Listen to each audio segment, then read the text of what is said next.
Okay, in this example we're going to detect changes in whether it's going up and then it has changed and it's going down, or whether it's going down and then coming up again. So we're going to kind of reverse engineer and modify our previous file, make it do a little bit different. Instead of having it move forward in Y, we're going to make it, let's actually look at it in the front view. We want it to go off in the X direction and basically just do a sine wave here. Now right now you can see that it is actually detecting, or it looks like it's detecting based on direction change, but that's actually the amount of change that it's detecting. We want to specifically say, hey, my particle is going up, going up, going up. When exactly does it start going down? When is there a full change in Z direction? So the way we're going to do that again is here in the store and compare. This time we're not going to store just the full-on velocity. What we want to store is actually just the Z component. So we'll say Z component, and our depth of 0, that will be, should that be okay? Well, I think so. We'll go ahead and try it. And what we're going to do is, remember, when dealing with velocity, this is direction times speed, so we actually need to get the normalized vector. Remember, again, normalized in Max terms is unit vector. That's the expression conversion for it. So let's get the unit vector and feed that into a 0.3 so that we can break it out into the components. Take that Z value, and here what we're going to do is we're going to say, if my Z is going down, I'm just going to set this Z component to 0, and if my Z is going up, then just set it to 1. Or you know what, we could actually be a little more creative than that, and our edit on the fly is turned off, so expression throws an error right away. We'll just punch in 1 to make it stop reporting errors. Let's input an input, and actually we'll call it ZDER, and we'll say output a scalar. ZDER is also fine. Except here, instead of doing the 0 and 1, I think we'll do -1 and 1. So we'll say if my ZDER is greater than 0, then output a 1, because it's heading up.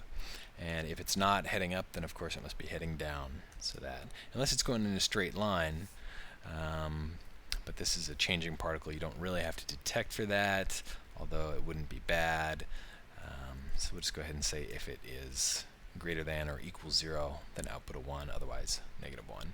It's not entirely accurate, but for what we're doing here, that'll be fine.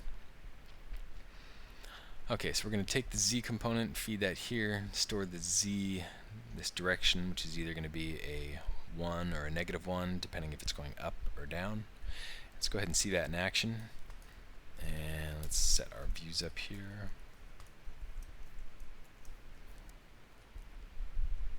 So it's heading up, up, up. And then boom, now it starts heading down and down. And then back up. Okay, so we see that change there really easily. Now what we want to do is actually detect, hey, is there a change? Is my value, has it changed from -1 to 1, or has it changed from 1 to -1? So we're going to go ahead and do that kind of comparison. Let's clear our debug right, and so now we're going to compare data. This is of course the scene file from before, so we're going to remove all that stuff, as well as our direction difference input there.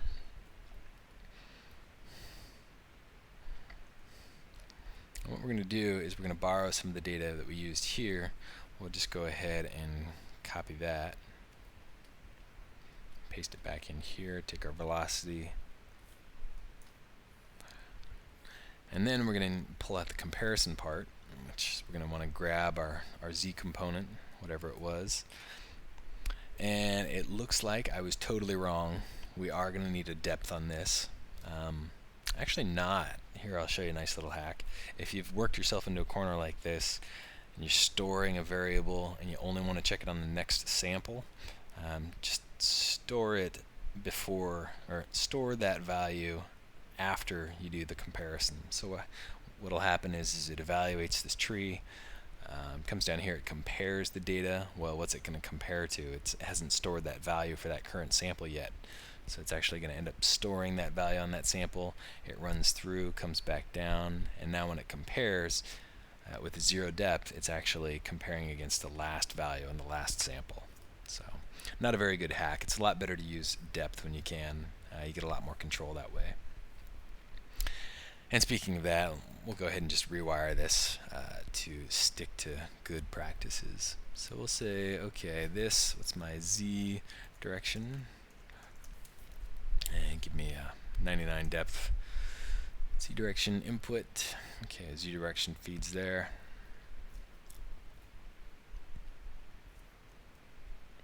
Okay, so now we'll go ahead and pull out our Z direction. And what are we going to have here? We'll say our Z direction as an output. And here with this again, remember, we take our current velocity, make it a normalized vector with the unit function, get the Z component of that, and if that Z component is 0 or if it's greater than or equal to 0, means it's basically going up or straight and sideways, and if it's not, then it means it's going down. So that's a pretty simple little expression, and what we want to do then is actually see if these two numbers are the same or not. The reason we can do that is because, hey, if my current direction that I'm heading, if my Z is going up and my last stored value, and actually let's not forget the depth in there, because we want to, for now we'll just look one time sample back.